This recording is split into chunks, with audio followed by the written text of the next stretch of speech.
down unit getting ready to be made ready for a rental unit. So what you do here is you just do a sweep. You want to make sure you sweep through, take a look at the appliances. Structurally, you want to just do a quick sweep through. Really what you're doing here on the down unit is you're walking through the unit to make sure structurally the unit is okay. You're looking at ACs, you're looking at water heaters, you're looking at the stove. Usually when you come in here, you check the stove, you check the appliances. One of the number one things we do is also check the water. And when we run the water momentarily, what we do is we open up and we let it run for a while and check the leak. Last thing we want to do is punch a unit and then come back and have to send a plumber through after we've made the unit ready. You also check all the burners in the stoves. You want to make sure all your appliances work. Last thing we want is technicians coming in after the unit has been punched. Okay, so there's an order to do these things, and the reason why there's an order is for efficiency and to save money. So the last thing you want to do is punch the unit, get it market ready, and then find out the burners on the stoves, the appliances don't work, or the AC is down, things like that. So everything is done for efficiency and done for a purpose. So it's just not randomly done because the vendor can make it there that day. That's why we always have backup vendors. So if vendors can't make it that day, they just lose out on the opportunity because things have to be done in a timely manner. Does that make sense? Mm-hmm. So we just walk through, and again, just what we're doing here is we're checking appliances. Obviously, we've come to understand that these water heaters are not up to code, and what that means is code typically, no matter where you are, what state you are, pans, the water heaters can't sit directly on the ground. There needs to be a pan placed under the water heaters. So we know water heaters are old, they have to be replaced. So what you do typically as a rental unit, or no matter if it's a single family home or a large apartment complex, you start putting away capital reserves. When you know things need to be replaced and they're no longer under warranty, what you do is you start putting capital reserves in place. Lining up vendors who are going to give you a deal, vendors that are going to come through and say, okay, you probably are going to need to replace every single unit within the next 360 days. To a vendor, you can say, okay, we understand that. So what kind of deal can you cut us, since we're going to be coming here pretty much replacing all the water heaters and all 129 units? What kind of deal can we do? So you start putting away capital reserves. Same thing for the AC units. Okay? If I know my AC units are going to be going soon, I need to get a technician in here to come in and take a look at these units and say, okay, how do we save some of them? How can I get the most out of what's currently here? A lot of them are going to say, well, simple maintenance. Come in, make sure filters are done. Let's come in, let's blow the coils out. Let's do some small things that could save you money and extend the life on these units. Number one thing we want to do is extend the life on these units, because replacing a water heater is nothing like replacing an AC unit. Much more expensive and much more time consuming. Okay? So that's the key, is before we rent this unit out, we're going to want to make sure that this AC unit has gone through a full check, a full checkup. Service is typically what they call it.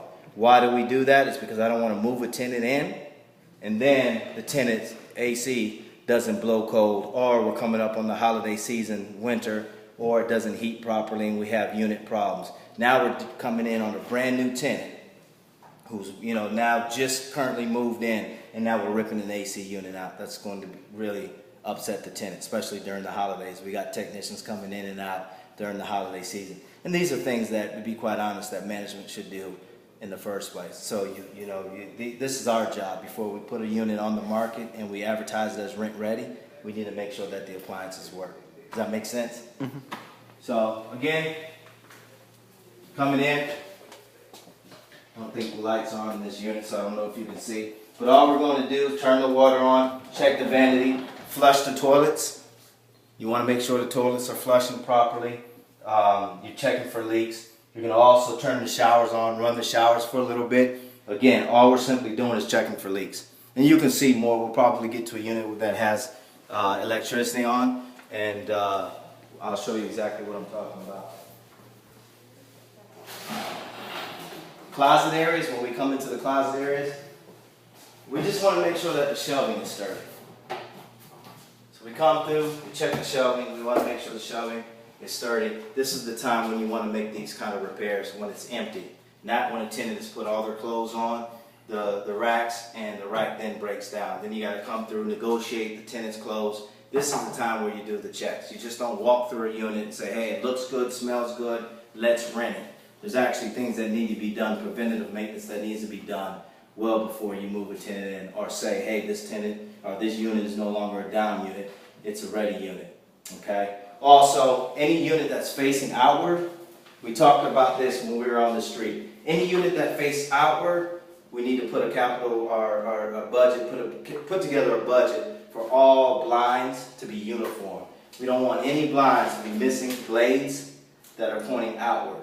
So that's one of the key things that we need to do is uniformity. We talked about that outside. Uniformity on the porches and uniformity the way the building looks as far as the appearance on the outside. If your job is to change people's perspective of a rental unit, it starts by making sure that the units actually have some kind of uniform and show the prospect tenants that change has happened. Change doesn't happen just by changing your marketing material and saying that there's new ownership. It's got to be visible, outside and then inside, because a lot of individuals may never even come inside to take a look at one of your market-ready units. They may only drive by. And when they see blinds down or they see blades missing in the blinds and they see patios full of outdoor furniture or indoor furniture and they see barbecue pits and bicycles all over your balcony, they'll keep driving. So those are the things that you can do immediately and right away to help get a unit's visibility or its marketability on track. Really easy tips. Nothing major. And that's pretty much it for a down unit. Now I think what we're going to do, right, Lupe, is look at a market ready unit. Down unit. This is a ready unit. This is a ready unit. Okay. I'm sorry.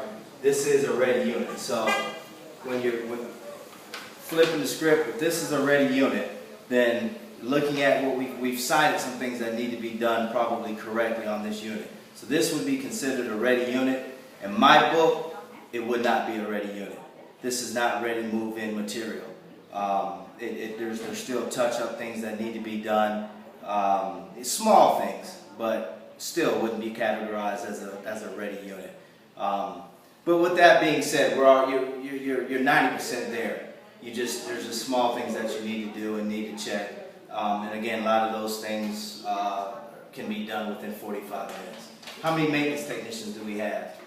Two. Two maintenance technicians? Okay, not a problem.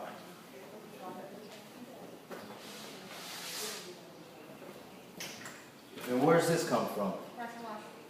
They did the pressure wash? Okay. Come on now.